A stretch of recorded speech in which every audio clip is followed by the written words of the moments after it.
네, 여러분들 안녕하세요. 시사타파의 심층분석 시작하도록 하겠습니다. 윤석열 정부에서 지금 6개 부처의 장관들을 바꿨어요. 근데 개각이라는 것은 쇄신하겠다는 뜻인데 이거는 총선 도주용 개각. 그쵸? 그냥 자기가 데리고 있던 사람들 총선 출마시키기 위해서 지금 대부분이 뭐 학자, 교수 이런 사람들로 그냥 원포인트로 오래 갈 사람들을 아닌 것 같아요. 그러니까 윤석열 머릿속에는요 모든 게 총선이에요. 윤석열 머릿속에는 모든 게 총선, 오로지 총선밖에 없어요. 지금 그래서 민주당도 이거 도주개각 아니냐 얘기들을 하고 있는데 되게 웃긴 게 제가 중소기업청 오영주라는 사람이 있는데 이 사람은 전혀 외교관 출신이에요. 보니까 장관 후보자가 6명이 현재 내정이 돼 있는데 3명이 서호남이라고 그랬었죠. 서울 50대 남자, 서울대 출신 50대 남자들이 대부분 윤석열 정부의 핵심 인사들이었는데 이번에는 6명 중에 3명은 여자로 채우긴 했는데 이 오영주라는 사람 중소기업청 장관인데 가장 지금 경제를 살리고 중소기업 서민들의 자영업자들을 도와야 되는 중소기업청 장관이 외교 전문가예요.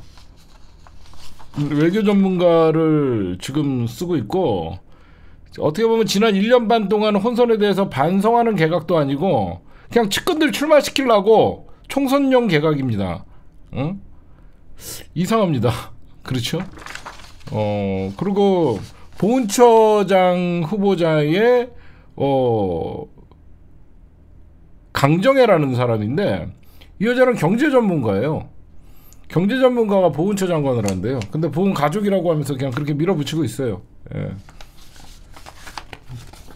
원래 이런 자들이에요. 그리고 물러나는 장관들, 그러면 6명이 바뀌면 물러나는 장관들 뭐 험지 출마니 뭐니 했는데 박민식 국가보훈처 장관은 성남시 분당을 뭐 김은혜랑 붙겠죠. 분당을이 김은혜 맞나요? 거기가 분당갑인가? 하여튼 분당을은 거기는 맞죠. 김병욱 의원 지역구구나. 분당을이면.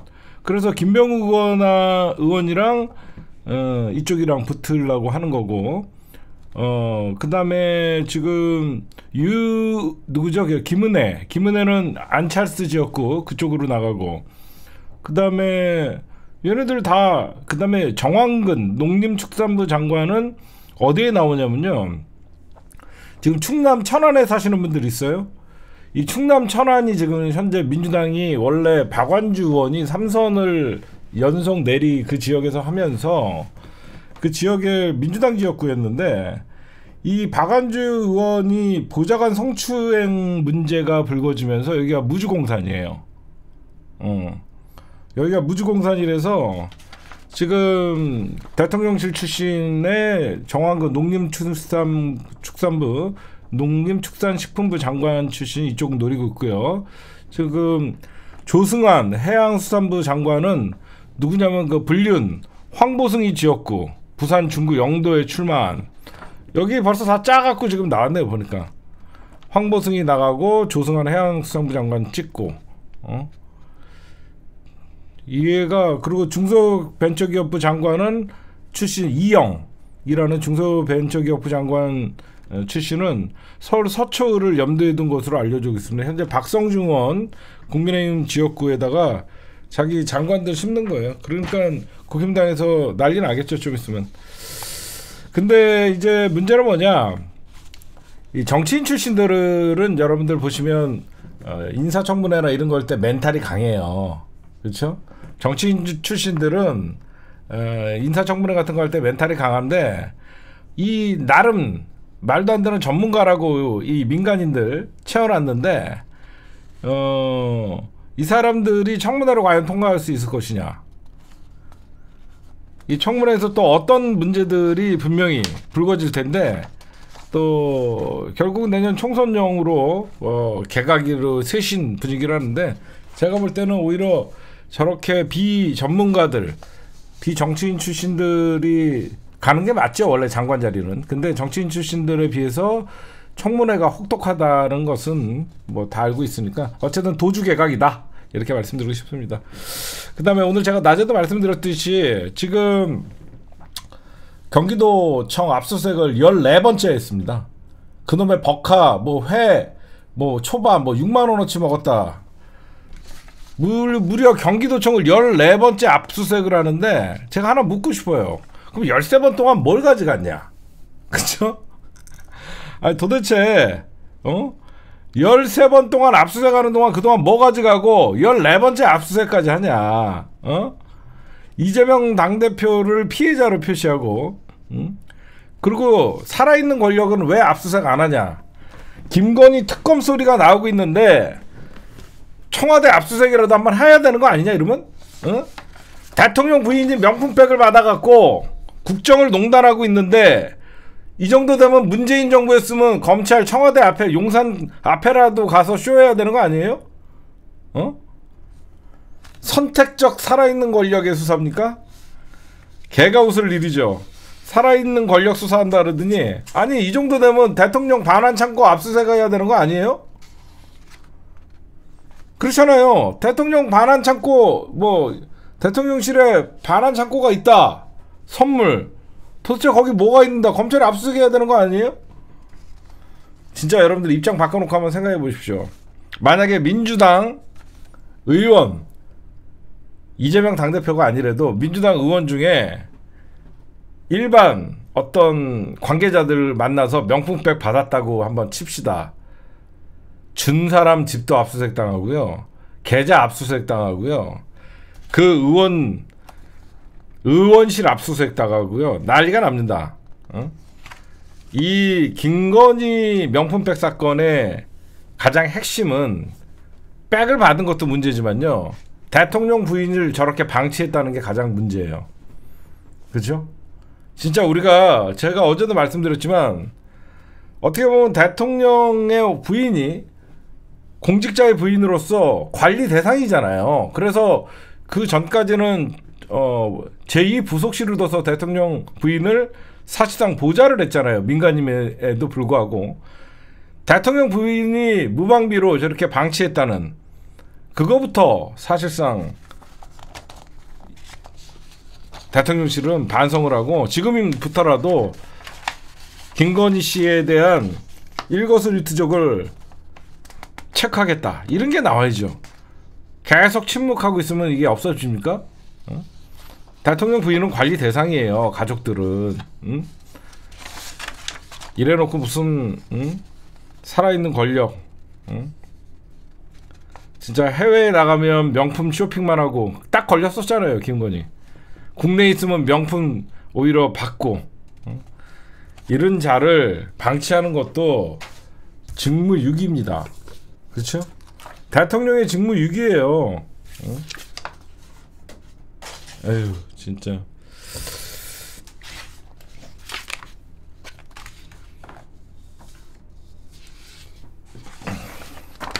그 다음에 오늘 조국 장관님이 오늘 광주에서 여러분들 북콘서트가 있었습니다. 신건부라는 표현을 쓰셨어요. 신건부의 독재체제 종식을 위해 돌 하나를 들겠다 라고 얘기했습니다. 돌 하나를 들겠다는 것은 내년 총선 나온다는 겁니다. 그렇죠? 광주에서 이런 말을 했다는 게 의미가 있죠. 제가 저번에도 말씀드렸지만 조국 장관님이 어떻게 보면 연합 개혁 진보 연합의 호남을 필두로 이런 얘기를 합니다. 용해인 노회찬 같은 분들이 의회에 진출해서 다수파를 만들어야 된다. 지금 DK의 눈물 북콘서트에서 이런 얘기를 했어요. 이런 돌 하나 들겠다는 조국을 또 비판하는 사람들이 생기겠죠. 그러면 안 됩니다. 조국만큼 윤석열에게 당한 사람이 누가 있습니까? 이제는 조국이 할 수 있는 거를 도울 때가 아닌가 생각합니다. 조국은 민주당을 배신할 사람 아니에요. 걱정 안 하셔도 됩니다. 그 다음에 여러분들 좀 귀가 번뜩이는 뉴스 하나 좀 말씀드릴게요. 이거 어디까지나 저의 추론이에요. 근데 이상하게 제가 추론을 하면 맞는데, 지금 국정원이 국내 정치에 개입을 할 수 있습니까? 없습니까? 국정원이 국내 정치에 개입 못하죠. 지금 얼마 전에 여러분들 자승 스님이 돌아가셨어요. 그렇죠? 근데 이 사건을 이 자승 스님이 돌아가신 것도 수많은 비리 의혹이나 이런 것들이 있었어요. 근데 자승 스님의 죽음을 국정원에서 수사합니다. 이상하죠? 그렇죠? 이거 지금 알려져 있지 않는데, 자승 스님의 사건을 국정원이 한다는 거예요. 이거는 분명히 총선용입니다. 미리 여러분들이 마구 퍼뜨리세요. 국정원이 자승 스님의 죽음을 북한의 소행으로 만들려고 하는 거예요. 안 그런 이상 국내 정치 개입이 금지되어 있는데, 국정원이 자승 스님의 사건을 수사하는 것은 북한 문제가 개입됐다라는 가정하에 국정원이 과감하게 뛰어든 거예요. 그렇죠? 저는 그렇게 추론해요. 안 그러면 국정원이 국내 문제에 뛰어들 수가 없어요. 현재 법으론. 근데 자신있게 국정원이 자승 스님의 죽음을 국정원이 맡아서 수사를 한다. 이상하죠? 이상합니다. 이거는 국정원이 뭔가 꾸미고 있는 거예요. 이거 국정원법 위반이거든요. 만약에 북한의 소행이 전제라는 걸 깔지 않고 자승 스님의 죽음을 국정원이 수사를 한다라는 것을, 이게 알려지면 이건 국정원법 위반이거든요.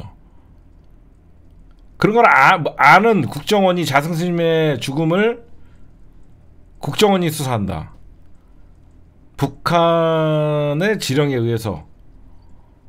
이거는 북한의 소행이 아닌 북한의 지령에 의해서 남한의 간첩단이 있다라는, 조만간 그걸 터뜨리려고 하는 거라는 느낌이 확 들어요. 그쵸? 북한이 직접 와갖고 자승 스님을 죽였다는 것보다는 북한의 지령을 받고 남한 내 친북 세력이 자승 스님을 죽였다. 간첩 조작 사건 만드는 거예요. 지금 느낌이 이상해요. 그렇잖아요? 이상합니다. 이거 민주당이 계속 떠들어줘야 돼요. 왜 자승 스님의 자승 전 총무원장 사건을 국정원이 조사하냐, 또 간첩 조작 사건 꾸미고 있지 않냐. 미리 선빵 날려야 돼요. 이런 건 그래야지 멈춥니다. 그쵸? 이상한 짓거리들을 상상 이상의 우리가 상상하는 것 이상의 짓거리들을 하기 때문에 반드시 이거 막아야 됩니다. 응? 제가 요거를 좀 짚어드리고 싶었어요. 이상한 모습이 포착돼요. 그렇잖아요, 여러분들. 어디까지 저의 개인적인 추론입니다. 하여튼 그리고 민주당이 여러분들 12월은 제가 뭐라 그랬죠, 여러분들? 12월은 민주당의 계절이다. 그쵸? 지금 여러분들이 12월 8일날 민주당에서 어떤 전략을 세우고 있냐면요, 12월 8일날이 정기국회 마지막 날이죠. 12월 8일날 정기국회가 열리는 마지막에 쌍특검을 올리겠다는 겁니다. 당연히 김진표 의장은 여야 합의를 해서 와라 라고 얘기하겠죠. 그러면 김진표 의장이 열지 않아도 여러분들 걱정 하나도 안 해도 돼요. 왜 그러냐면 이 쌍특검이라는 게 여러분들 알다시피 패스트트랙을 타고 있기 때문에 지금 12월 22일 날 본회의에 올라가죠. 이게 국민의힘이 이러지도 못하고 저러지도 못하는 외통수에 걸렸어요. 왜 국민의힘이 외통수에 걸렸냐면 민주당이 12월 8일 날 본회의에서 쌍특검을 처리하기 위해서 본회의를 열자라고 지금 정기국회니까 할 텐데 국힘당은 당연히 안 열라고 하죠. 그럼 어떻게 되냐? 예산안이 통과가 안 됩니다. 그쵸? 예산안이 통과가 안 돼요. 그러면 내년 예산을 통과시켜야지 정부를 운영할 수 있는 국힘당에서는 빠른 시일 내에 국회 본회의를 열 수밖에 없어요. 그렇잖아요? 빠른 시일 내에 국회 본회의를 열 수밖에 없고 이 패스트 트랙이 태워져 갖고 22일 날 자동으로 본회의에 상정되면요. 국회의장은 본회의를 열어야 돼요. 안 열면 국회의장의 직무유기가 돼요. 그렇죠? 그래서 김진표 의장은 야당이 반대해도 본회의를 열 수밖에 없는 겁니다. 그렇잖아요. 본회의에 상정된 거는 자동으로 패스트트랙에 태워서 올라간 건이기 때문에 김진표 의장이 여야 합의를 따지면서 안 열면 김진표 의장이 고발당해요. 그리고 민주당은 당연히 국힘당이 어쩔 수 없다라고 생각하면 예산안 통과시키기 위해서라도 본회의 합의할 수밖에 없어요. 지금 민주당이 좋은 카드를 들고 있는 겁니다. 결국은 국힘당은 그냥 또 필리버스터 하니 아니면 정쟁용 특검이니 이러면서 따지겠지만 민주당은 그래도 이렇게 안주하지 말고 지금 민주당은 좀 꼼꼼하게 해야 돼요. 뭘 해야 되냐면 저번에도 이동관 탄핵 때도 우리가 사실상 뒤통수 맞았고 저번에 손준성 검사랑 이동관 올릴 때도 얘네들이 필리버스터를 포기하면서 이게 시간이 연기됐었잖아요. 민주당이 저쪽에서 어떤 짓거리를 할 수 있는지 아마 지금 최대한 심사숙고하고 있을 겁니다. 그래서 쟤네들이 할 수 있는 거는 정쟁용 특검이다라는 얘기를 할 수밖에 없어요. 그 이외에는 어떤 변명도 없습니다. 그래서 지금 보면 결국은 12월 8일 날 민주당은 올릴 거예요. 만약에 국힘당이 어차피 특검은 통과될 수밖에 없으니까 정기국회 마지막에라도 예산안이랑 같이 처리하자라는 생각을 하면 민주당과 본회의를 열고 민주당은 니들 예산안 처리하기 싫으면 관둬 이렇게 하면 되는 거예요. 근데 이게 아마 12월 8일 날 열리지 못하면 12월 22일 날 민주당 원내대표의 몫입니다. 홍익표 원내대표는 쌍특검으로 압박을 하고 있어요. 김진표 의장도 압박을 하고 있고 국민의힘도 압박을 하고 있어서 이거는 민주당이 그냥 그러니까 민주당은 꽃놀이패예요. 예산안을 잡고 있기 때문에. 그러니까 여러분들이 이거 보시면 쌍특검에 대해서 걱정하시는 분들이 있는데 이건 걱정하지 마셔라. 제가 그런 말씀을 좀 드리고 싶습니다.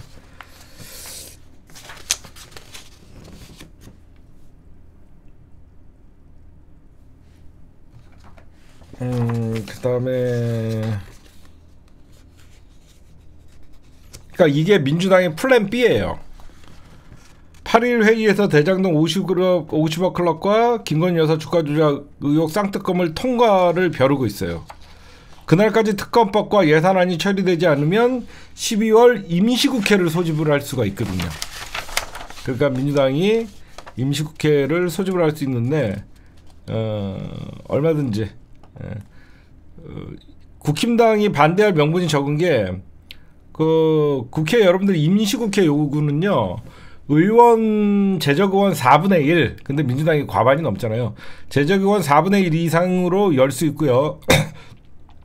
김진표 의장이 반대할 명분이 없어요. 그렇잖아요. 특히 민주당이 하나 플랜 B가 뭐 있냐. 양평고속도로와 순직 해병대원 사건 등에 대한 국정조사 추진 안건까지 통과시키겠다고 합니다. 양평고속도로 국정조사 순직 해병대원 최상병 사건 국정조사까지 다 통과시키겠다라고 얘기합니다. 그리고 지금 김진표가 국회를 안 열 수가 없는 게 명분이 있어요. 법사위가 오히려 지금 멸치가 파업을 해서 김도우비가 파업을 해서 여야가 합의된 법안이 500건이나 지금 현재 밀려 있습니다. 그래서 이거는 안 쓸 수가 없어요. 그래서 그 현재 민주당이 꽃놀이패를 들고 있다. 이 국조 이 특검을 민주당이 지금 통과시키려고 벼르고 있고 그건 본회의만 열면 끝납니다. 민주당 단독으로 할 수 있기 때문에. 그래서 민주당이 이런 거 생각하고 있다. 여러분들에게 오늘의 주요 뉴스였습니다. 네, 여러분들 안녕하세요. 시사타파이 심층서 두 번째, 신당 창당 노골적 야욕 드러낸 이낙연, 김부겸을 만난 이유. 지금 여러분들 현관에서는 뭐 이상민 탈당, 그래서 너무 친문 진영은 탈당하지 않을 것 같다라고 얘기를 하지만 지금 12월은요 여야 할 것 없이 국힘당은 사실상 본인들의 총선 불출마를 강요하거나 이러면 사실상 내년 총선에 못 받을 자기 지역구를 사실상 내놔라고 하는 사람들은 나올 수밖에 없고요. 지금이야 조용하지만 12월 말부터 사실상 이제 어떤 특검이나 이런 정치적 현안이 딱 끝나는 순간 무조건 총선 체제예요. 무조건 총선 체제예요. 그럼 여러분들이 보시면 내년 1월은 대파란이 예고됩니다. 이준석은 12월 27일까지 시한을 줬고 이준석은 신당 창당을 한다고 선언을 했고 민주당도 여러 가지 요구사항을 이재명 당대표 이낙연이 대놓고 이재명 당대표 물러나라고 하고 그렇죠? 이낙연이가 이런 얘기를 했잖아요. 내 기다림의 바닥이 났다. 내가 여태까지 이재명에게 어떤 기회를 줬는데 바닥이 났다. 이거는 우리가 하고 싶은 얘기죠. 그렇게 이재명 당대표 흔들지 말라는 당원들의 목소리를 저버리고 이건 당원들의 인내심 테스트란 거예요. 응? 지금 결국은 지지자들의 기다림이 바닥이 났습니다. 이 비명계라는 이낙연은 이상민 나갈 때 언론에서 이상민 탈당에 대해서 굉장히 기사 써주고 주목했죠. 지금 민주당 지지자들 어떻게 이상민 탈당했어 5선 의원이 이런 사람 한 명이라도 있어요? 응? 어떻게 대전에 5선 국회의원이 민주당을 탈당해서 큰일 났네 이런 거 있어요? 다들 잘 나갔다 속 시원하다 잘 나갔다 속 시원하다 난리가 났습니다. 언론에서는 이상민 탈당을 국힘당 대환영 이렇게 썼지만 실질적으로 이상민이 나가니까 민주당 지지자들이 제일 좋아해요. 그쵸? 언론에서는 기사 똑바로 써. 응? 이상민 탈당하니까 국힘당이 좋아하는 것보다 민주당 지지자들이 제일 좋아해. 응? 안 그래요? 제가 딱 오늘 이상민 탈당에 대해서 논평을 할게요. 이상민 국회의원 5선 하는 동안 가장 잘한 일이 민주당 탈당이야. 이거는 여태까지 이상민 하나로 민주당 당원들 100만이 넘는 당원들이 얼마나 스트레스를 받았어요. 이상민이 정치 인생 20년 동안 가장 잘하는 게 민주당 탈당인 거야. 이거는 그 수많은 민주당 지지자들의 알턴니를 빼주고 그리고 더욱더 땡큐가 뭐냐 네가 버텼어봐. 대전에다가 경선 붙여야 되잖아. 알아서들 나가주면 얼마나 고마워. 안 그래요? 알아서들 나가주면 얼마나 고마워. 그래서 간보지 마셔라. 분명히 이낙연 씨에게 얘기합니다. 나가라. 제발 나가라. 지금 이낙연 나간다 그래갖고 민주당 어떻게 라고 할 지지자들 한 명도 없다. 오히려 당신들이 민주당에 남아있기 때문에 지금 민주당이 시끄럽고 민주당이 흔들리는 것이다. 조응천, 이원욱, 김종민, 이낙연, 윤영찬 싹 다 나가라. 특히 이낙연에게 부탁합니다. 그래도 민주당 전 당대표였고 문재인 정부에서 국무총리까지 하고 전남 도지사도 하고 수많은 정치 경력을 갖고 계시면 수박들 싹 닦고 나가라. 박용진, 그 다음에 설훈, 김종민, 윤영찬 이런 애들 싹 데리고 손잡고 나가라. 조응천. 진짜 나 정말 이낙연의 선당우사는 나가는 것이다. 그렇죠?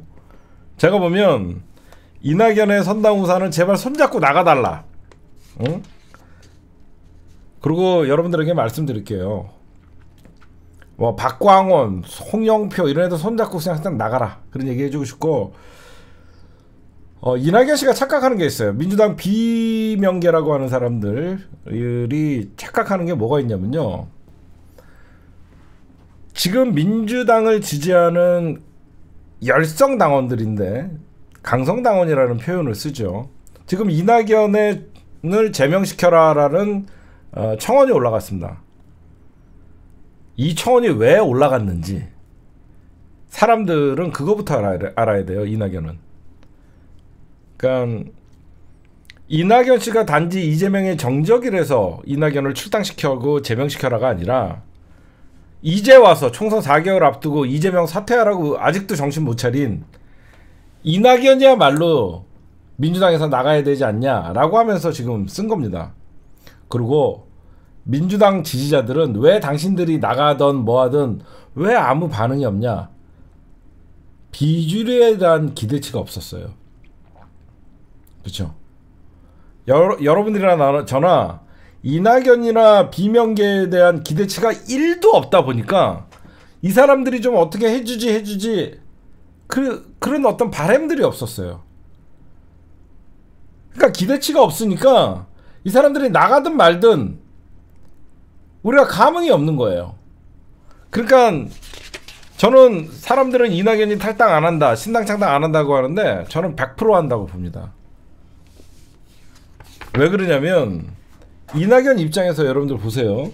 지금 이낙연이 오늘 제가 지금 계속 이낙연이 제3지대라고 얘기하면서 얘기를 하면서 뜻만 드리고 있어요. 그건 무엇이냐면 이재명이 검찰에 의해서 제거되면 안 나가겠다는 심술보예요. 이재명 당대표가 총선 전에 검찰에 의해서 구속되던가 총선 전에 검찰에 의해서 정치적 치명타를 입지 않으면 자기는 입으면 정당에 남아있겠다는 거예요. 근데 이재명 당대표는 버틸 수밖에 없어요. 그리고 이재명 당대표는 물러설 사람이 아닙니다. 그쵸? 그래서 이낙연이가 지금 어떠냐? 지금 밖에서 제3당 신당 창당이라고 하면서 이낙연이 노리는 게 뭐냐면 이낙연, 그 다음에 비명계, 이재명 싫은 사람 다 나와. 그 다음에 김부겸, 정세균, 손학규. 제가 얼마 전에 손학규 좀 있으면 선거 처리됐으니까 나올 거라 그랬죠. 제가 얘기했잖아요. 얼마 전에 손학규 나올 때 됐다. 손학규는 꼭 나와도요. 진짜 바보예요. 손학규 오늘 국회에서 오랜만에 몇 년 만에 나와갖고 기자회견 하니까 윤석열 장관 교체 명단 발표하니까 모든 뉴스가 개각. 이렇게 재수없는 정치인은 처음 봤어요. 예전에 그 만덕산인가 어디에서 기어 나와갖고 그러니까 북한이 핵미사일 쏘고 오랜만에 진짜 몇 년 만에 백발이 돼갖고 국회 정론관에서 기자회견하는데 윤석열 전폭 개각. 응? 진짜 어떻게 이렇게 날짜도 잘못 잡고 여러분들 김부겸을 이낙연이 만난 건 핵심은요. 이낙연이 호남에서는 어느 정도 정당 지지나 신당 창당을 할 경우에는 호남에서 이낙연은 신당 창당을 할 겁니다. 그렇게 되면 이낙연은 호남에서 자기 사람들, 자기가 강세인 지역구에 지역구를 출마시키면서 이낙연은 신당 창당을 꿈꿀 거예요. 호남, 그러니까 제2의 안철수 파동이라고 불러주세요. 참 잘죠. 이낙연의 신당 창당 제2의 안철수 파동인데 파급력이나 효과는 현저히 떨어진다. 그렇죠? 그래서 결국은 김부겸을 만난 건 뭐냐? 제3지대의 정당이 성공하려면 영남 지역에서도 표가 나와야 됩니다. 그래서 김부겸을 끌어들이는 거예요. 응? 진짜 그렇잖아요. 이낙연이가 호남 신당이다라고 하는 욕을 먹을 수 있기 때문에 제3지대라고 하면서 영남, 호남 할 것 없이 다 통틀어서 품겠다는 얘기죠. 근데 여기서 이제 김종인이가 어떤 짓을 할 것이냐. 제3지대가 결국은 얘네들이 정치는 여러분 생물이에요. 진짜 어떻게 될지 모르는데 지금은 선을 걷고 있어요. 이준석이나 이낙연이나 이 양쪽에서는 다 선을 걷고 있는데 공통점은 있습니다. 국힘당은 반윤이라는 가치를 걸고 있죠. 그렇죠? 반윤. 누가 봐도 이준석은 반윤이죠. 반윤의 가치를 걸고 있는 것이고 이낙연이가 내세울 수 있는 건 뭐죠? 반명. 반명과 반윤. 이걸 갖고 사실상 만약에 반윤과 반명이 합세를 하면 제3지대는 성공해요. 제가 보면 만약에 누군가 반윤과 반명을 합체시킬 수 있는 능력을 갖고 있는 사람이 있다 그러면 여기는 제3지대의 파괴력은 생깁니다. 근데 저는 절대 반윤 플러스 반명은 이루어질 수 없는 사랑이라고 생각해요. 왜 그러냐면 이 반윤을 하는, 그러니까 모두가 반윤은 맞아요. 민주당에서는 반명, 그러니까 이재명이 싫어서 나온 거지 윤석열이 싫다 그러면 민주당에 남아있어야죠. 그쵸? 윤석열과 대적을 하려고 그랬으면 민주당에 남아서 거대 정당에서 윤석열과 싸워야 되는데 이 사람들의 명분은 이재명의 사당화. 이재명 사당화돼서 더 이상 민주당에 희망이 없다라고 하면서 반명을 외치고 나오는 거거든요. 저쪽은 반윤을 외치고 나오는 거고요. 그래서 연합을, 그러니까 이상민이가 그 역할을 하려고 있어요. 지금 이상민이가 국민의힘에 입당하지 않는 이유가 어떤 금태섭 같은 사람 혼자의 힘으로는 반윤 플러스 반명 연대가 이루어지기 힘드니까 어떻게 해서든지 이준석을 끌어들여서 중도층을 흡수하고 그러니까 윤석열 싫은 사람들 다 모여야 민주당에서 이재명 싫은 사람들 다 모여. 이게 어느 정도 지지율은 나오겠죠. 근데 이게 뭐가 문제냐면 선거가 끝나면 당연히 반명을 외쳤던 사람들은 당연히 자기네들이 민주당으로 돌아가려는 원대복귀가 있는 거예요. 집으로 돌아가려는. 그리고 이준석이도 당연히 반윤을 외쳤지만 자기의 고향은 국민의힘이라고 생각합니다. 한마디로 출신 성분이 달라요. 출신 성분이 다르기 때문에 연대를 해서 신당을 만든다 그래서 그 정당의 의석수가 몇 석이 되든 간에 이 사람들은 새로운 정치 세력이 될 수가 없는 거죠. 그렇죠? 제가 보면 이 사람들은 새로운 정치 세력이 아니라 결국은 서로, 그러면 여러분들 이 반명 연대가 왜 저는 성공하지 못한다고 생각하냐면 반명 연대 이재명 싫어갖고 신당 창당하겠다? 그럼 이재명 당대표 물러나면 그렇잖아요? 이재명 당대표 물러나면 쟤네들이 신당 창당의 명분이 있어요? 내년 8월에 이재명 당대표 임기 끝나고 총선 끝나고 이재명 당대표가 총선 승리와 함께 당대표 자리를 물러나면 쟤네들은 탈당한 명분이 없잖아요. 그래서 이상민의 이 연합 어떻게 되든지 자기가 판을 키워서 이낙연을 끌어들여서, 근데 여러분들 지금이야 이상민 하나 탈당했지만 거짓말 안 하고 민주당에서 20명은 탈당할 거예요. 사람들은 탈당 안 한다고 하는데 제가 취재해 본 바로는 예전과 지금 민주당 분위기가 많이 달라졌어요. 어떻게 달라졌냐면 예전에는 그래도 민주적 의식이 있었어. 아무리 이재명이 싫어도 어떻게 이준석 같은 인간들, 국힘당 이런 애들과 손을 잡을 수 있냐라는 생각이 있었는데 이 민주당의 비주류가 약간 돌았는지 윤석열만큼 이재명을 민주당의 악으로 생각하는 거예요. 난 깜짝 놀랐어요. 모든 민주당이 잘못돼 가고 있는 건 이재명 때문이다. 그래서 실질적으로 내년 공관위가 뜨고 민주당에서 이제 공천 탈락자가 나오는 현직들이 가만히 있겠냐. 20명 이상 탈당합니다. 지금 이낙연이가 왜 저렇게 제3지대 때가 되면 얘기한다라고 얘기하면, 여러분들에게 솔직하게 말씀드리면 아직도 의석 분포도를 보면요, 친명계가 압도적으로 많지가 않아요. 여러분들 알고 계시죠? 20대 총선에서 문재인 정부와 정권에서 당선된 의원들이 대다수이다 보니까 박강원 원내대표 당선되는 거 보셨죠? 비명계가 아직도 숫자는 가장 많아요. 비명계가 숫자가 가장 많고 중도. 근데 점점점 선거가 다가올수록 비명계에서 점점점 중립으로 돌아오는 형태예요. 지금 어떻게 되냐면, 예를 들어서 만약에 여러분들 민주당이 지금 현재 180석을 갖고 있어요. 예를 들어서 180석을 갖고 있으면 60명 정도가 친명이에요. 선거를 앞두고 60명 정도가 친명이고, 중간이 60명이 중도예요. 그리고 비명계가 60명 정도 돼요. 예전에는 비명계가 한 90 됐었어요. 비명 90, 친명 30, 그 다음에 친명 한 40, 중간지대 50 정도 됐었거든요. 지금 비명 60, 중간지대 60, 그 다음에 친명 60 정도로 옮겨됐어요. 그래서 이번에 이재명 당대표 법원에서 영장 기각될 때 홍익표 원내대표가 당선될 수 있었던 게 결국 친명, 그 중간지대 사람들이 홍익표를 많이 밀었거든요. 응?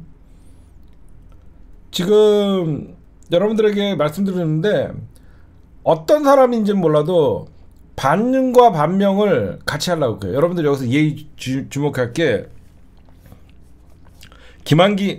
김한길과 가장 가까운 사람 중에 한 명이 누구냐면 이철이가 뛰어들 겁니다. 조만간 이철이가 나댈 거예요. 여러분들 아시죠? 두문정치연구소장이었던 이철이.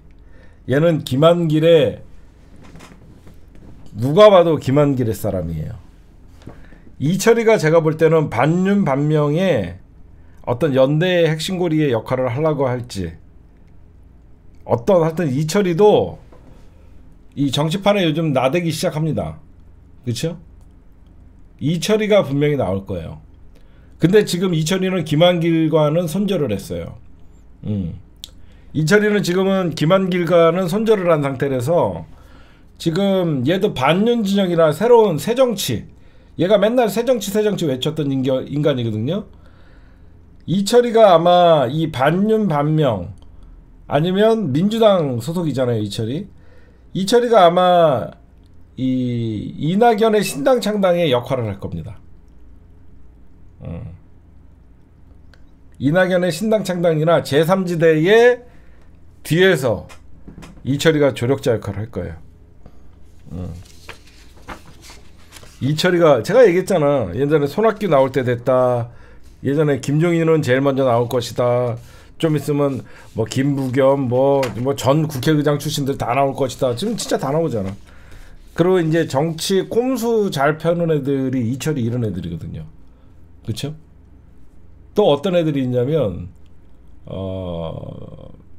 민주당에서 이렇게 그 여야 할 것 없이 왔다 갔다 하면서 하는 사람들이 이철이, 그리고 막 이렇게 떠들면서 왔다 갔다 하는 애들 좀 있어요. 아마 이 사람들이 정계 개편에 아마 이준석 이런 애들과 같이 연대하고 막 뭔가를 할 겁니다. 신경민은 원래 밖에 있던 애들이고. 하여튼 제가 여러분들에게 말씀드리고 싶은 거는, 민주당이 어떻게 하면 그러면 내년 총선을 치를 수 있겠냐, 이런 생각을 많이, 저는 요즘 고민이 오로지 내년 총선에 어떻게 하면 민주당이 가장 좋은 승리, 값진 승리를 할 수 있을까. 일단 뭐 위성정당 방지법을 하든 뭘 하든 내년 총선을 앞두고 정당은 어마어마하게 생깁니다. 그렇죠? 그럼 우리가 또 여기에서 민주진영 헛갈리게 하는 인간들이 있어요. 뭐 송영길이라든지 손혜원이라든지 열린민주당 출신들이라든지, 이런 사람들이 또 우리 신당에 또 숟가락 얹으려고 하는 인간들이 분명히 있을 겁니다. 민주당은 어떻게 해서든지, 여러분들은 성에 안 차겠지만 개혁 진보 연합을 만들어야 돼요. 밖에서. 거기에 동력이 뭐 용해인 의원이나 지금 용해인이 왜 열린민주당을 거기 끼워줬는지 이해는 못하겠지만 저는 열린민주당을 손을 잡고 용해인이 뭐 어떤 정당을 추진한다 그러면 저는 절대 거기를 응원하지 않을 거예요. 누가 봐도 민주당을 배신하지 않을 사람들이 만드는 정당을 지지해야 됩니다. 조국 장관님은 나홀로 갈지 신당 창당을 할지는 아무도 알 수가 없습니다. 저는 이번에는 정의당에서 탈당한 구참여당 출신, 국민참여당 출신들, 천호선 대표 이런 사람들과 용해인 의원이 손잡은 건 너무너무 잘 됐어요.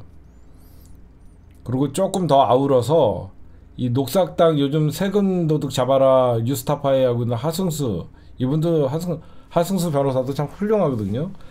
그 다음에 좀 저는 정의당은 없어져야 된다고 생각해요. 이제 아직도 주제 파악 못하고 자기네들이 6석 갖고 있는 정당이라고 생각해갖고 자기네들이 진보당 노동당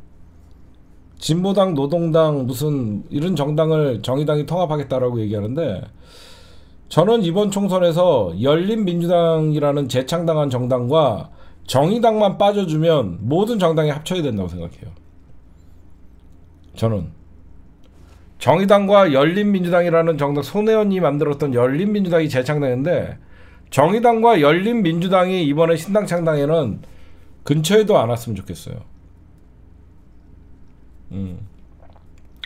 이렇게 해갖고 모든 진보 진영을 아우를 수 있는, 정말로 왜 여러분들 조국 장관이 신당 창당을 해갖고 제가 진보 연합을 좀 했으면 좋겠다라고 얘기했더니 많은 사람들이 이런 얘기를 해요.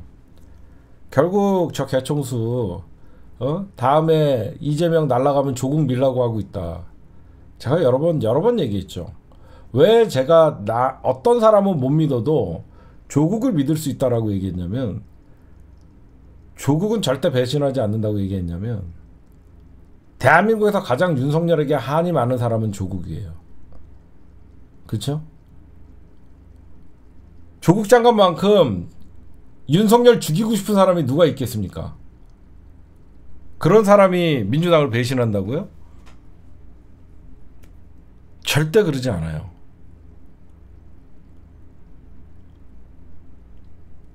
저는 그래서 저는 송영길도 못 믿어요.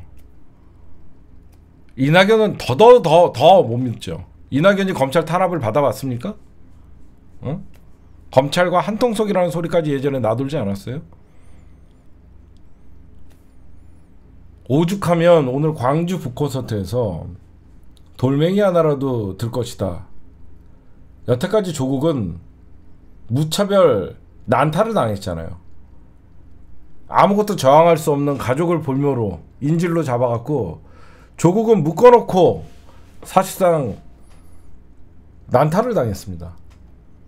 이런 조국이 이제 피를 닦고 몸을 추스리고 돌멩이 하나 들고 이 나쁜 놈들아 니들 나한테 그랬으면 안 됐어라고 돌 하나 드는데, 내년 총선 앞두고 조국이 나오면 안 된다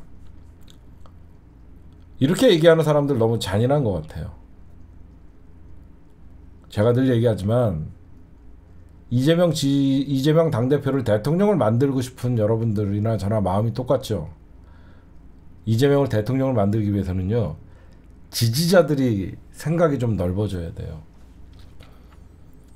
지지자들이 이낙연이나 이런 인간들은 내치더라도 어떻게든지 좋은 정치인들을 이재명 주변에 많이 끌어들여야 돼요.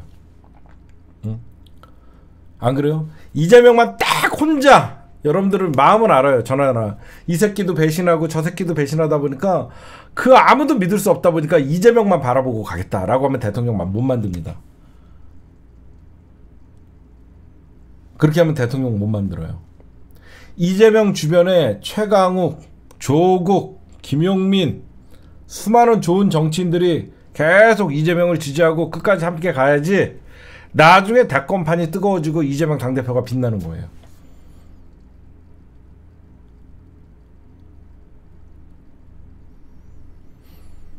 근데 지금은 여러분들이나 저나 민주당 안에서 이재명 당대표를 검찰에게 잡아가라고 가결표를 던지는 모습을 보면서 어떻게 인간들이 이럴 수가 있냐라고 하면서 우리가 한탄을 했죠. 그 심정 충분히 이해하지만 우리가 조국 장관을 응원한다 그래갖고 이재명 대신 조국을 응원하는 게 아니잖아요. 왜 사람들이 이렇게 시야가 좁아갖고 이재명 대신 딴 정치인이 조금이라도 뜨면 그 사람 죽이려고 하고. 저는 그러면 안 된다고 생각해요. 이재명은 단순히 민주당의 당대표로 끝날 사람이 아니잖아요. 여러분들이나 나나 이재명 때문에 그렇게 아파하고 힘들어하고 그 추운 겨울에 이재명 응원하고 왜 그랬어요? 지난 대선 패배가 너무 마음이 아팠고 저런 나보다 더 어려운 환경에서 산 사람이 대한민국의 대통령이 한번 됐으면 우리나라가 어떻게 바뀔까? 이재명이 권력을 잡으면 어떤 대한민국이 될까라는 기대와 정말 그 이재명에 대한 안쓰러움이 우리가 그 추운 겨울에 나가서 이재명을 응원하게 만든 거잖아요. 대통령 만들려고 지금도 여러분들 이재명 지키는 거 아니에요? 단순히 내년 총선을 이기기 위해서 이재명을 지키는 거 아니잖아요. 이제 내년 총선을 이겨야 이재명을 지킬 수 있으니까 당연히 이재명을 지키는 거잖아요. 그렇죠? 저는 이재명 당대표 주변에 지금 친명이라는 핵심적인 사람들이 조국을 비판하고 추미애를 비판하고 누군지는 얘기 안 할게요.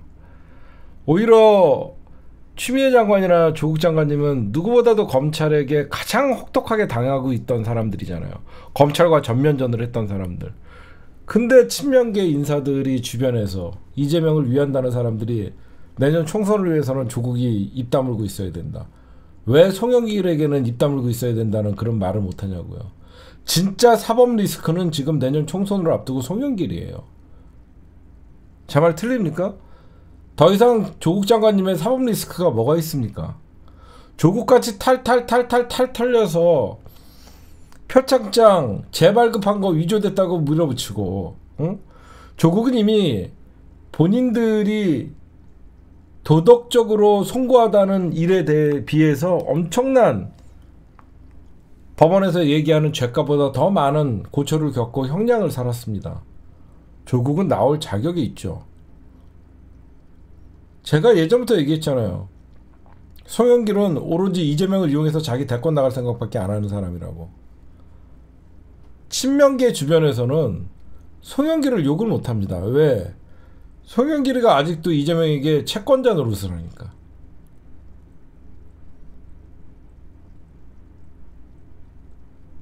저는 여러분들에게 우리가 이재명을 지키기 위해서는 이재명 주변의 사람들이 저는 좋은 사람들이 모여야 된다. 고만고만한 사람들이 이재명 주위에서 훈수하고 이딴 소리 하다 보니까 이재명이 당대표가 시각이 굉장히 좁아져요. 응?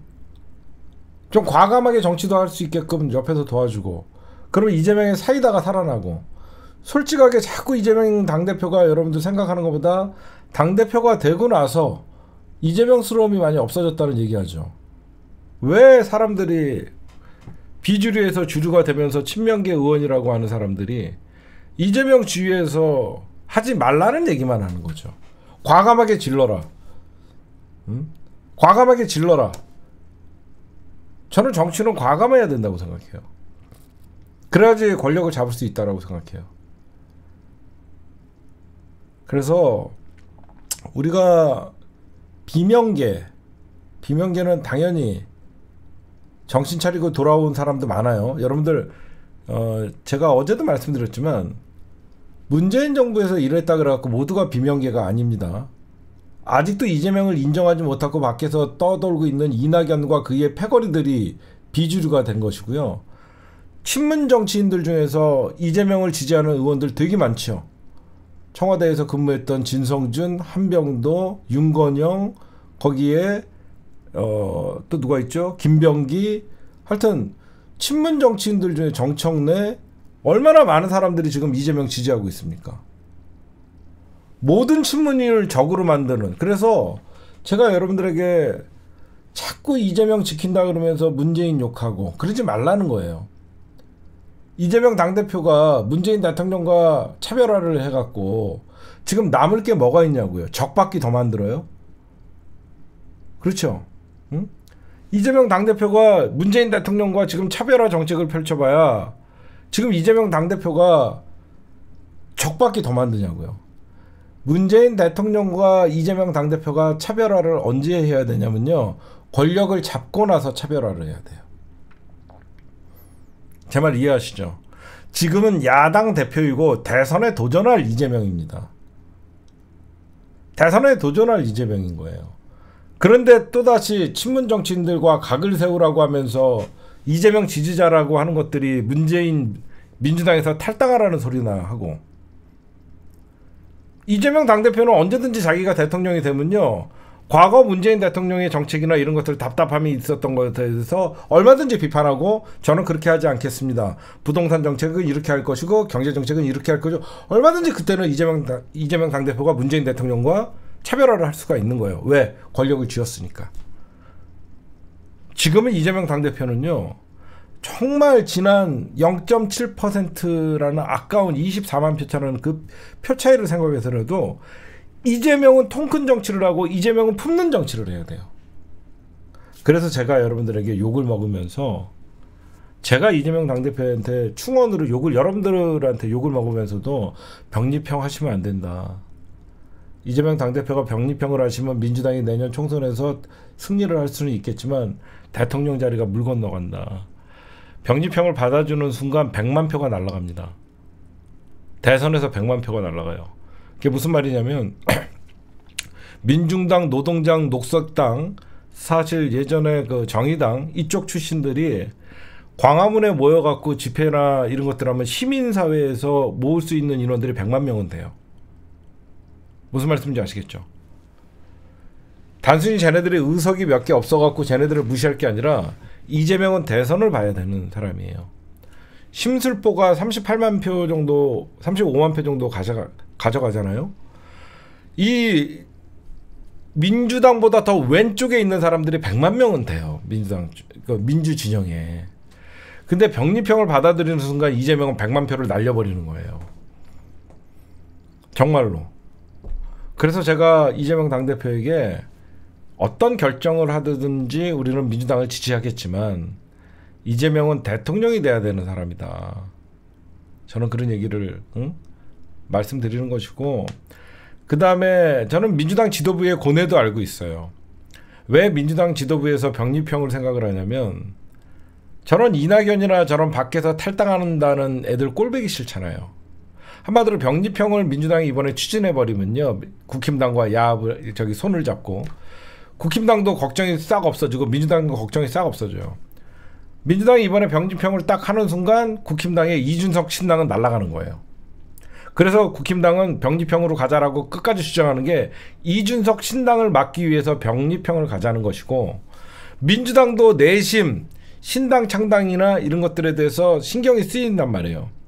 병립형을 할 경우에 신당 창당은 물거품이 되니까 사실 거대 기득권 정당이 걱정거리는 뚝 떨어집니다. 근데 이렇게 되면 어떻게 되냐면 민주당이 180석 먹고 국힘당이 120석 먹어요. 그러면 그렇죠? 저는 그렇게 봐요. 그럼 민주당이 대승을 하죠. 근데 180석 갖고 아무것도 할 수 없다라는 걸 우리가 봤잖아요. 그래서 저는 제 생각은 그거였어요. 민주당이 지역구에서 160석에서 170석 정도만 승리를 하고 나머지 범진보 개혁연합에서 개혁진보 연합에서 한 30석 이상을 얻게 되면 자연스럽게 국힘당을 100석 제한은 딴 거 없습니다. 무조건 국힘당을 100석 이하로 낮춰야 돼요. 국힘당을 무조건 100석 이하로 낮춰야만 총선 이후에 윤석열 탄핵이라는 공론화가 이루어지는 것이고, 만약에 민주당이 국힘당과 손을 잡고 병립형을 해갖고 180석을 얻게 되면 총선 끝나자마자 민주당 거대 기득권 양당 정당 하면서 양비론 이재명 물러나라 민주정에서 더 많이 나올 거예요. 저는 그 걱정을 했습니다. 근데 이 선거제도는 어떤 것도 정답이 없는 것 같아요. 이런 거 갖고 여러분들 싸울 필요는 없다라고 생각해요. 왜 그러냐면 병립형을 주장하는 사람들도 오죽 정의당한테 당하고 어제 저 소수정당이라고 믿었던 인간들이 민주당에게 뒤통수를 치고 그런 꼴배기 싫어갖고 쟤네들 그러니까 정의당이 지난 총선에서 너무 민주당한테 잘못했죠. 이가 갈리다 보니까 얼마나 이가 갈렸으면 소수 정당에게 표를 주기 싫어서 의석을 주기 싫어서 병립형으로 가자라고 얘기하겠습니까? 여러분들의 마음은 다 이해하죠. 그렇죠? 얼마나 당했으면 민주당 지지자들이 내가 찍어줬더니 저것들이 오히려 민주당의 등에 칼을 꼽는 모습을 보면서 그리고 연동형으로 가자는 사람들은 저 같은 생각을 하는 사람들도 있을 것이고 이재명 당대표가 조금 더 통 큰 정치를 해서 민주진영의 맏형 그러니까 병립형으로 갈 경우에는 이재명은 민주진영의 역적이 되는 거예요. 저는 이게 가장 가슴이 아파요. 병립형으로 가고 민주당이 180석을 얻거나 110석을 얻으면 단독으로 이재명은 민주진영의 역적이 돼버리는 거예요. 그런데 민주당이 연동형을 받아들이고 사실상 범개혁 진보 정당이라는 거에 물밑으로 지원을 해주게 되면 위성정당 소리라는 소리도 소수정당한테 욕을 먹을 일도 없고 이재명은 진보진영의 맏형이 되는 거예요. 제 말 이해가세요?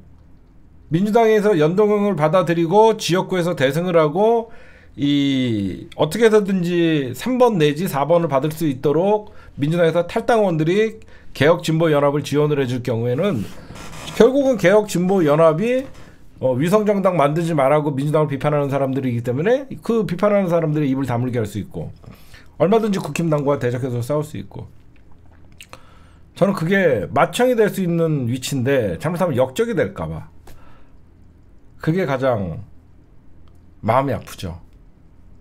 그래서 연동형을 지지하든 병립형을 지지하든 우리 지지자들의 마음은 다 똑같아요. 민주당이 단 한 석이라도 더 얻고 윤석열을 탄핵하자 이 마음이잖아요.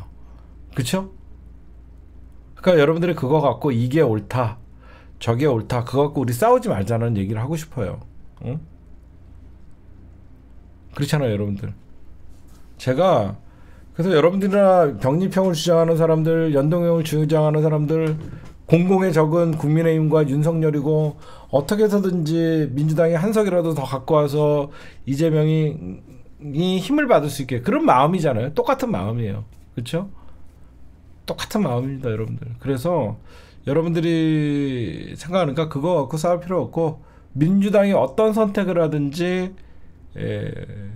여러분들이 끝까지 민주당이 내년 총선에서 승리할 수 있도록 그 마음만 변하지 않으면 될 것 같아요.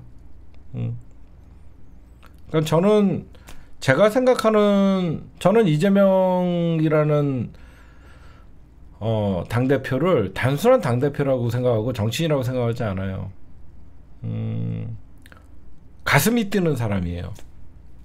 전 예전에 무슨 저렇게 대선 토론을 이재명 당대표가 문재인 대통령과 대선 토론에서 문준용 씨 얘기를 꺼낼 때 저는 분노를 했어요.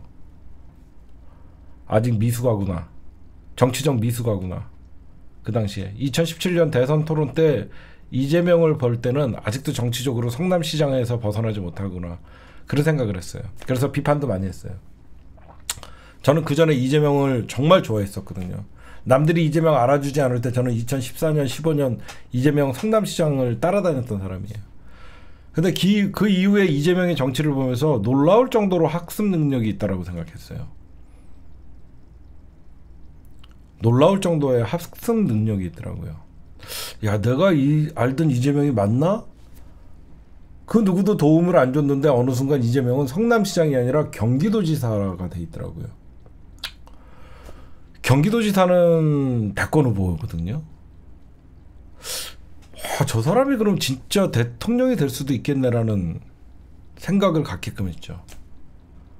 야, 이재명이라는 사람이 왜 그러면 저는 개인적으로도 이재명 당대표를 잘 아니까 이재명은 진짜 고집도 있고 뭐 밀어붙이면 하는 사람이거든요. 그리고 그 어떤 것도 이재명 당대표는 여러분들 반골 기질이 있어요.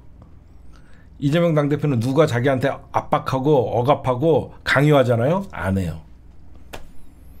이재명 당대표 안 해요.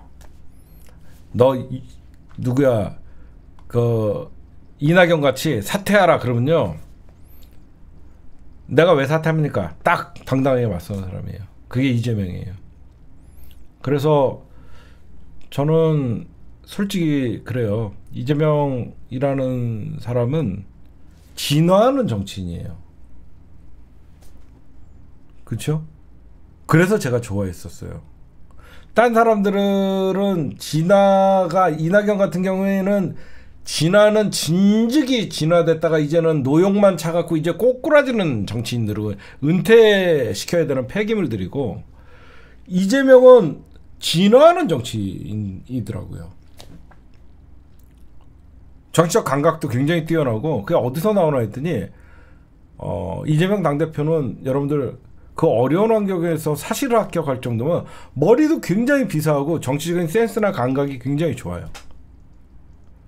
그리고 적재적소의 발언과 적재적소의 행동을 굉장히 잘하고 쇼맨십도 있어요.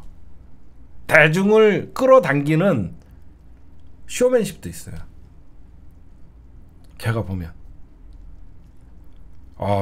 이재명 내가 생각했던 이재명은 요거밖에 안 됐는데 와 경기도지사를 지나고 대선을 과정을 거치면서 성장하는 정치인에서 이제 이재명은 무르익는 정치인이 돼가고 있더라고요. 어느 순간 이재명 당대표를 봤더니 국회의원 3선 4선 한 사람들보다도 지금 이재명을 제가 바라보면 야 이재명이 이 정도였어? 그러니까 이재명의 능력의 끝은 어디인가 이거를 보고 싶더라고요. 여러분들 이재명 당대표가 정권을 잡으면요 실용주의자예요. 여러분들이 이재명 당대표를 약자와 서민 건 기본이에요. 민주당이 여러분들 제가 여러분들에게 말씀드릴게요. 민주당이 앞으로 대한민국에서 수권전당 20년 30년 장기 집권을 하려면 어떻게 해야 되냐면요 약자와 서민이라는 말은 빼야 돼요. 그건 민주당이 기본이에요. 그쵸? 약자와 서민은 정의당도 얘기하고요 노동당도 얘기하고요 진보당도 얘기하고요 민주당은 실용정당으로 나가야 돼요. 이재명은 그런 정치적 탁월함이 있어요. 이재명 당대표가 권력을 잡으면요 친기업 정책을 펼칠 겁니다. 그러면서 그 기업들이 바른 윤리관을 여러분들 기업을 돕고 친기업이 나쁜 게 아니에요. 왜 수구 세력들이 정권을 잡으면 수구 세력들이 정권을 잡고 친기업이라고 걔네들은 친기업 정경유착이죠. 그렇죠? 수구 세력들이 기업을 위하는 정치는 정경유착의 정치고 진짜로 이재명 같은 실용주의자들이 권력을 잡으면요 기업이 사회적 기업으로 태어날 수 있도록 정상적인 사회적 기업으로 대기업들이 바른 정도 경영을 할 수 있도록 이끌어주는 거죠. 이재명은 그래서 내가 깜짝 놀란 그게요. 지난 대선에서도 기업에 대한 비판하지 않아요. 여태까지 민주당 대선을 보면 재벌 해체를 외쳤고 재벌 개혁을 외쳤는데 이재명은 그런 얘기하지 않습니다. 재벌을 바르게 움직여야 된다. 저는 그게 가장 마음에 들었어요. 지금 21세기 2023년에 20대 30대는 이념의 세대가 아니라고 제가 여러분들에게 누누이 얘기했죠. 20대 30대 지금 갓 20대들한테 2000년대에 태어난 애들한테 걔네들은 대한민국 전 세계에서 삼성과 LG가 최고의 전자제품 회사라고 생각해요. 여러분들 자녀분들이에요. 2000년대생들은요 태어날 때부터 삼성은 세계 최고의 휴대폰을 만들고 세계 최고의 TV를 생산하는 나라였어요. 우리나라가 점점점 올라가는 추세였어요.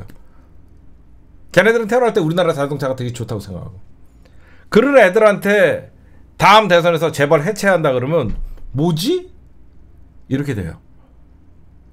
그쵸? 이재명 당대표는 그거를 알더라고요.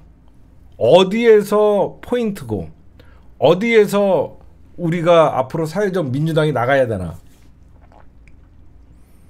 이제는 민주당스러운 게 뭔지 다시 고민해야 되는 시간이라고 생각해요. 제가 생각하는 정치는요, 제가 생각하는 민주당의 차기 지도자는요, 이념과 그런 거는 기본이에요. 더 이상 여러분들 제가 얘기하는 그 이념을 따지지 말라는 게 아닙니다. 민주당의 기본 정신은 약자와 서민은 깔고 가는 거예요. 약자와 서민은 너무너무 당연한 거예요. 그건 전 세계의 추세고, 소득의 양극화에 따라서 전 세계도 복지를 통해서 소득 불균형을 채우려고 하는 건 전 세계의 보편적인 가치예요. 약자와 서민, 이념을 추월하라는 게 아니에요. 대한민국의 정통성을 지키면서도 얼마든지 사람들이 왜 점점 정치가 중도층이 늘어나는지를 고민을 해야 되는 시기라고 생각해요. 그렇죠? 저는 민주당이 이제는 왜 선거 때 국힘당에 윤석열이가 저렇게 똥볼을 차도 왜 중도층이 늘어나는지는 지금 한 번쯤 민주당이 고민을 해볼 때라고 생각합니다. 민주당이 가장 정치 감각이 없는 것 중에 하나가 시대의 변화에 국힘당보다 더 느려요. 여러분들 국힘당은 변하지 않는다고 생각하지만 실질적으로 정당의 개혁이나 정당의 변화는 국힘당이 훨씬 진화했어요. 얼마 전까지만 해도 국힘당은 여러분들 알다시피 선거에 댓글 부대를 동원하고 그런 지랄을 하고 사실상 청와대에서 공천을 하명 공천을 하고 그런 정당이었어요. 제가 가장 두려워하는 게 보수가 진화하는 게 가장 두려워하는 거예요. 보수는 조금만 좌클릭을 해도 엄청난 혁신을 이룬 것 같고 엄청난 변화를 이룬 것 같습니다. 근데 진보는 조금만 우클릭을 해도 변절자니 사꾸라니 그런 소리를 들어요. 이제는 우리는 민주당의 이재명 당대표가 우클릭 정책을 하든 재벌 친기업 정책에 대한 어떤 민주당이 앞으로 정책 방향을 잡더라도 비판하면 안 돼요. 민주당은 중도층, 중산층 이상이 지지하는 정당이에요. 화이트 칼라가 가장 많이 지지하는 정당이 민주당입니다.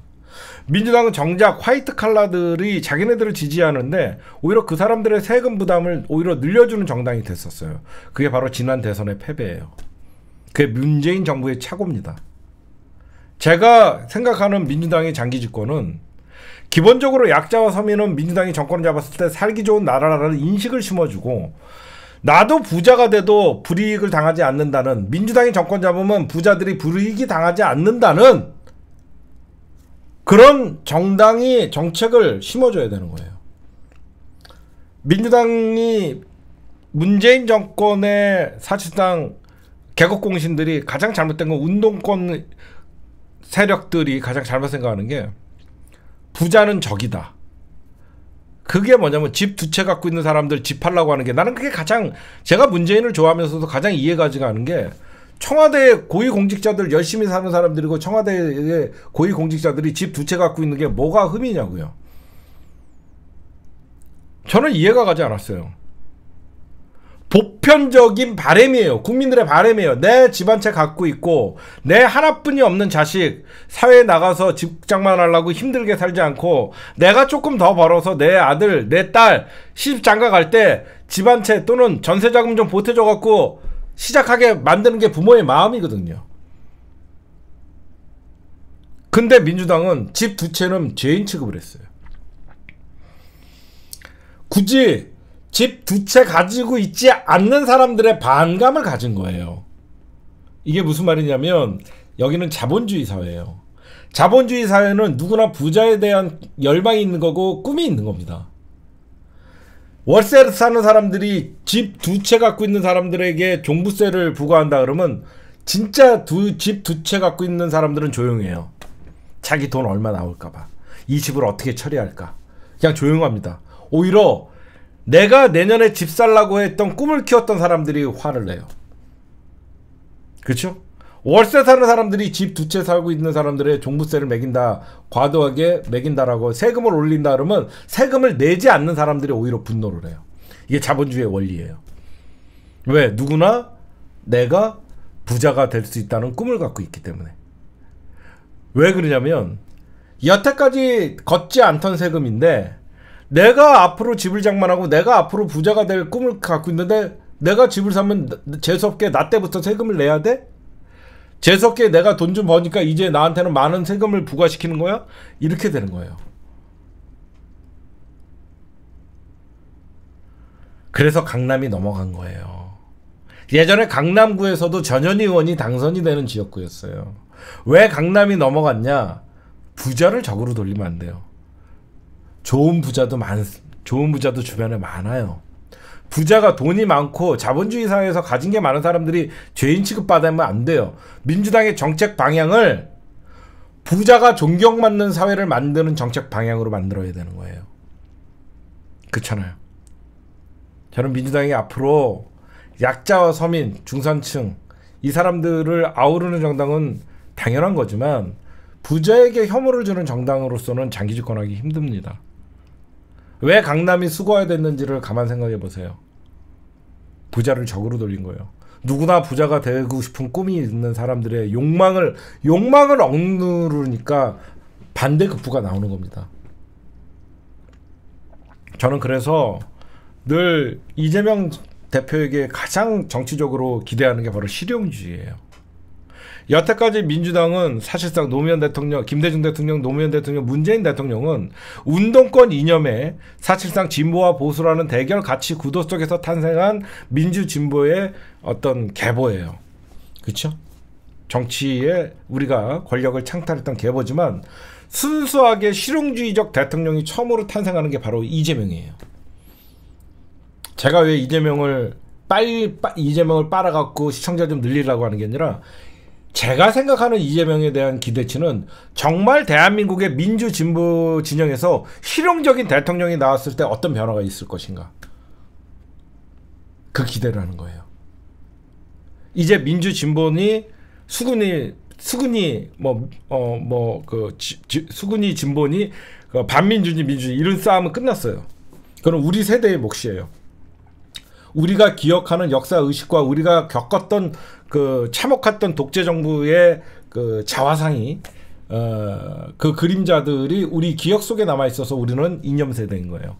그래서 우리는 절대 국힘당을 지지 못하지만 앞으로 지금 태어나고 있는 유권자들을 그 방향에 맞춰서 민주당이 장기 집권해요. 여러분 생각해 보십시오. 민주당이 20년 장기 집권하려고 그러면 지금의 2000년대생들이 나중에 40대가 되고 50대가 될 때까지 민주당이 계속 이런 이념 내 대결, 부자에 대한 어떤 그 안 좋은 시각 절대 민주당 지지하지 않습니다.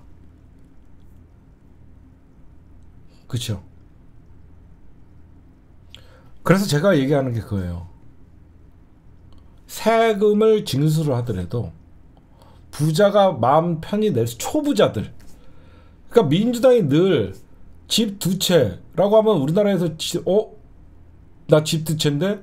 근데 자기가 갖고 있는 집은 변두리의 허름한 집이야. 강남에 집 두 채 있는 사람과 시골에 집 두 채 있는 사람들은 천차만 100배 차이 나요.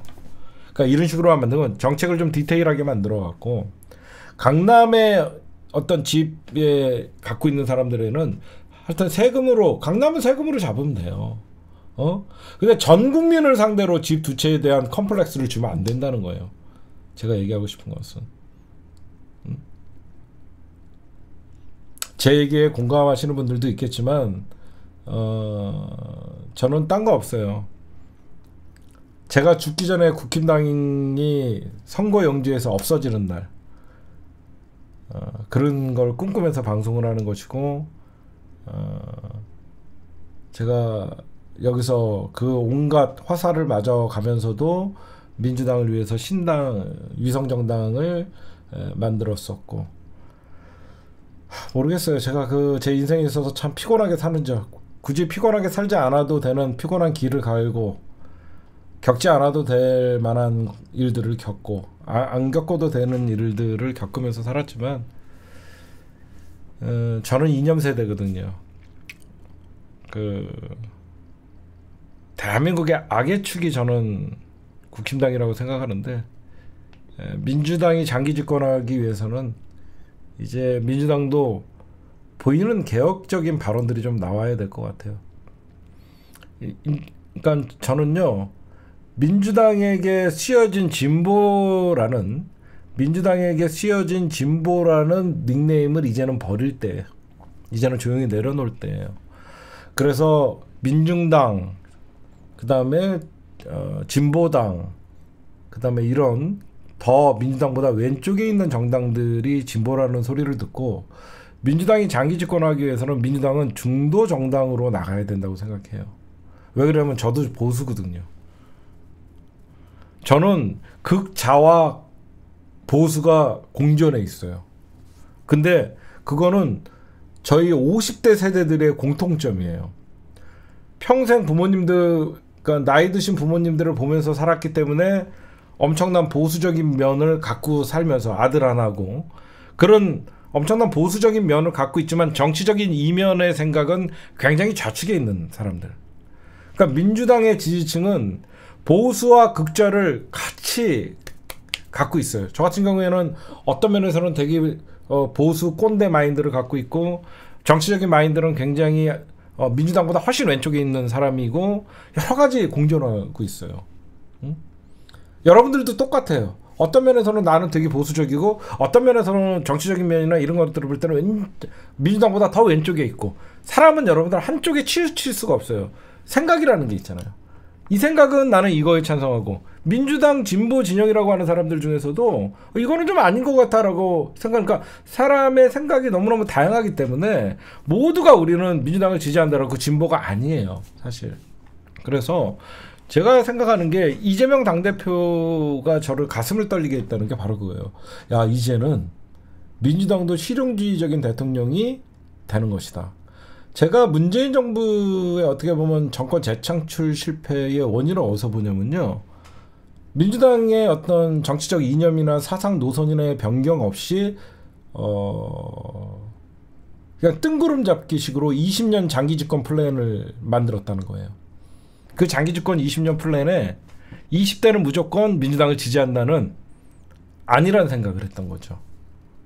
민주당이 20년 장기 집권을 하기 위해서는 지금의 20대, 지금의 30대가 50대가 되고 지금의 40대가 60대가 되고 50대가 70대가 되고 그런 앞으로 세상의 변화는 결국은 자본주의 사회에서는 누구나 행복하게 살아야 되고 정치가 내 생활에 스트레스로 작용하지 않고 정치는 국민을 위하는 정치다라는 보편적인 상식이 지배할 때 민주당이 정치를 잘하는구나 이런 인정받는 정당이 됐었으면 좋겠는데 우리 사회에는 너무 독소들이 많죠. 검찰이라는 독소가 있고 국민의힘이라는 악의 축이 있고 거기에 사법부라는 권력이 있고 그리고 절대 개혁이 힘든 국회라는 정치 권력이 있고 언론이라는 막강한 재벌과 손을 잡고 자기네들이 세상을 꿈꾸는 또 대한민국의 기득권 세력들이 있고 이런 세력들과 대항하기 위해서는 급진적인 변화보다는 민주당이 중도 정당으로서 재벌을 개혁이 아닌 재벌을 선도하고 그렇죠? 저는 재벌을 개혁한다 그래도 여러분들 어떤 사람 제가 정권을 잡아도요 모든 사람들이 만약에 게테르테가 정권을 잡았는데 경제 성장률이 마이너스다 그러면 지지율이 폭락을 하죠. 대통령의 국정 동력은 지지율에서 나옵니다. 그럼 대한민국의 경제성 왜 대기업들에게 의존할 수밖에 없냐? 대기업의 무역 수지에 의해서 대한민국의 경제 성장률이 오르락 내리락 하거든요. 그럼 대기업을 수출이나 이런 것들에 대해서 많은 혜택이나 지원을 기존과 별반 다르게 없이 하되 그러나 대기업이 그동안 잘못하고 있던 관행들을 바꿔가고 그런 조금씩 변화를 주면서 민주당이 부자가 존경받는 사회 좀 그렇게 이끌어가는 선도적인 역할을 해야 된다고 생각해요. 그래서 그게 힘든 거예요. 진보는 이념으로 민쳤기 때문에 힘든 겁니다. 제가 오늘 이 얘기를 하고 싶었어요. 왜 우리는 실용주의를 가지를 못하냐. 진보는 이념, 저도 이념주의자지만 이념으로 진영주의자고 이념으로 뭉쳤기 때문에 그 이념과 그 이념에서 벗어나는 행동을 하는 순간 이 사람은 비판의 대상이 되는 거거든요. 이제는 그걸 버려야 된다는 거예요. 제 말은. 언제까지 이념주의로 장기 집권을 할 것이고 언제까지 이념으로 권력을 잡을 겁니까? 결국은 실용적인 이념에서 실용으로 바뀔 때 민주당의 변화가 생기는 거거든요. 그래서 민주당의 혁신이 힘든 겁니다. 국힘당은 되게 쉬워요. 내일이라도 국힘당은 여러분들 내년 총선 승리하는 거 너무 쉽죠. 윤석열이 대국민 사과하고 정말 잘하겠습니다. 제가 제가 오늘부로 김건희를 가둬놓겠습니다. 예. 꼼짝도 못하게 하겠습니다. 예. 김건희를 제가 그냥 독방에다가 가둬놓겠습니다. 특검은 받겠습니다. 그리고 내일 당당 국민의힘이 노란봉투법 다시 통과시키겠다. 제일 무서워요. 노란봉투법, 그 다음에 간호법, 그동안 윤석열이 거부한 법 다 통과시키겠다. 거기에 막 이런 보수는 총선을 앞두고 개혁하기 되게 쉽거든요. 근데 얘네들은 왜 그걸 못하냐? 자기네들의 표준 사람들의 욕망을 저버릴 수가 없는 거예요. 똑같은 겁니다. 김원준 총수가 오늘 아침에 이런 얘기를 했죠. 광고를 받지 않는 이유. 본인들이 광고를 받지 않는 이유는 광고를 받으면 광고주의 눈치를 볼 수밖에 없다는 거죠. 바로 국힘당이 그거예요. 민주당은 적어도 약자와 서민 중도층 그리고 중산층 민주 진보 시민들에게 지지를 받았기 때문에 배지를 달고 있지만 국힘당이 배지를 달고 있는 것은 조중동 재벌 기득권 언론과 재벌들의 지원 사격, 거기에 수많은 이해관계가 얽혀있는 집단이기 때문에 그 사람들이 결국은 광고주인 거예요. 나의 배지를 달아준 사람은 민주 진영은 시민들이지만 저쪽은 대한민국의 기득권들이 자기네들의 배지를 달아줬기 때문에 그들의 욕망을 차버릴 수가 없는 거죠. 재벌은 학살해야 된다. 저도 마음은 그래요. 재벌을 학살한다 그래갖고 어디 가서 대접 받겠습니까? 지금 이 시기에 경제 어렵다고 난리치는데 재벌 학살합시다 라고 하면 그냥 민주당 총선 안 하겠다는 거죠. 그럴 바에는 우리가 재벌도 존경받는 사회를 만들자. 왜 대기업은 늘 비자금을 조성하고 왜 LG는 구씨가 경영을 하고 왜 현대는 정씨가 경영을 하고 왜 삼성은 김씨가 경영을 하고 SK는 왜 최씨가 경영을 하냐. 북한의 세습보다 더 무서운 게 대기업의 재벌들의 세습 아니냐. 이제는 대기업들도 사회적 기업으로 전문 경영인이 나서갖고 국민들이 믿을 수 있는 기업으로 나와야 되는 거 아니냐. 저는 이렇게 실용적으로 재벌들을 선도적으로 역할을 해야 된다고 생각해요. 모르겠어요. 제가 여러분들에게 이런 제 개인적으로 혼자 갖고 있는 생각들을 주저리 얘기를 했는데 모르겠습니다. 저도 내가 나이를 먹어가서 예전 가슴은 뜨겁고 머리는 차갑게라는, 그때는 머리는 차갑게보다는 가슴이 뜨거우다 보니까 머리도 뜨거웠어요. 제 젊은 날에는 가슴도 불에 타올랐고 머리도 뜨거웠어요. 왜? 열받아서. 항상 국힘당을 보면 열이 받아갖고 머리 위에서 스팀이 나고 있었어요. 저는 그래갖고 가슴은 뜨겁게 머리는 차갑게라는 말이 저에게 와닿지 않았어요. 가슴이 뜨거운데 어떻게 열이 받지 않냐. 가슴이 뜨거워지면 머리에서는 스팀이 나오는 것이다. 그래서 저는 정치를 하지 않습니다. 저는 머리를 차갑게 할 만한 이성적이지는 못하거든요. 가슴이 뜨거운 만큼 그 뜨거움이 행동으로 옮겨지는 것이고, 내 청춘이 어느새 이 민주당과 함께 지나갔지만 하여튼 저도 이제 50대에 들어와 보니까 사람들이 왜 보수화돼 가는지 조금은 이해가 되고, 그쵸? 사람들이 왜 나이가 먹으면 보수화되냐? 일단은 몸이 예전 같지 않고, 둘째 50대 이상 되면 어느 정도 본인들의 집을 한 채 정도는 가져보거나 갖고 있는 사람들이 되다 보니까 노후를 생각할 수밖에 없고, 그러다 보니까 사람들이 좀 보수화된다는 얘기는 조금 이해가 갑니다. 젊었을 때는 카푸어라는 사람들 있죠. 고시원에 살지만 벤치를 끌고 다닐 수 있는 그런 과감한 도전이 있을 수 있죠. 50대 60대 중에서 고시원에 살면서 벤치 끌고 다니는 사람은 없었거든요. 왜 그러냐면 20대들이 카푸어가 될 수 있는 거는 본인들이 건강한 체력이 있기 때문이에요. 건강이 있기 때문에 자기네들은 뭐든지 해서 돈을 벌 수 있는 자신감이 있는 것이죠. 50대가 넘어가면 아무리 배운 게 많고 아무리 똑똑해도 자기를 써주는 사람한테는 대리운전과 택배 같은 우리가 잠깐 일을 할 수 있는 데밖에 없더라고요. 아무리 자기가 서울대학교 경제학과를 나오고 해도 자기가 회사를 다니다가 물론 인맥이 좋아갖고 딴 데 취직을 할 수 있지만 아무리 자기가 대기업 때 잘 나가는 부장이었지만 그 대기업에서 나오는 순간 그 사람이 할 수 있는 거는 50대를 받아 반겨주는 사회는 없어요. 그래서 자영업에 뛰어드는 거고요, 사람들이. 하여튼 제가 오늘 주저리 이 얘기 저 얘기 했는데 저는 이재명 당대표가 꼭 조금 통큰 정치, 조금 대통령의 지금 야당 대표의 모습이 아니라 누가 봐도 이재명이 대통령 같다라는 좀 소리를 들었으면 좋겠어요. 무슨 말씀인지 아시겠죠? 자꾸 민주당 안에서 저렇게 이재명을 흔드는 인간들 때문에 이재명 당대표가 사당화됐니 이런 오명을 쓰고 있는데 밖에서 봐도 이재명 당대표가 당을 잘 이끌어서 이재명이 진짜 대통령 같다라는 소리를 좀 들었으면 좋겠어요. 그리고 우리 제발 우리 이재명 당대표를 지지하는 지지자 여러분들 어차피 이재명 당대표 이재명이 포기하기 전까지 여러분들은 포기하지 않을 거잖아요. 끝까지 밀 거잖아요. 그러면 여러분들이 이재명의 외연 확장을 해주셔야 되는 거예요. 지지자들이. 이낙연이나 이런 새끼들이야 빨리 나가고 박수 쳐주고 더 파란 민주당도 좋지만 약간 불구스름한 했던 애들이 중도층도 끌어들일 수 있는 민주당 지지자가 됐으면 좋겠어요. 제가 보면.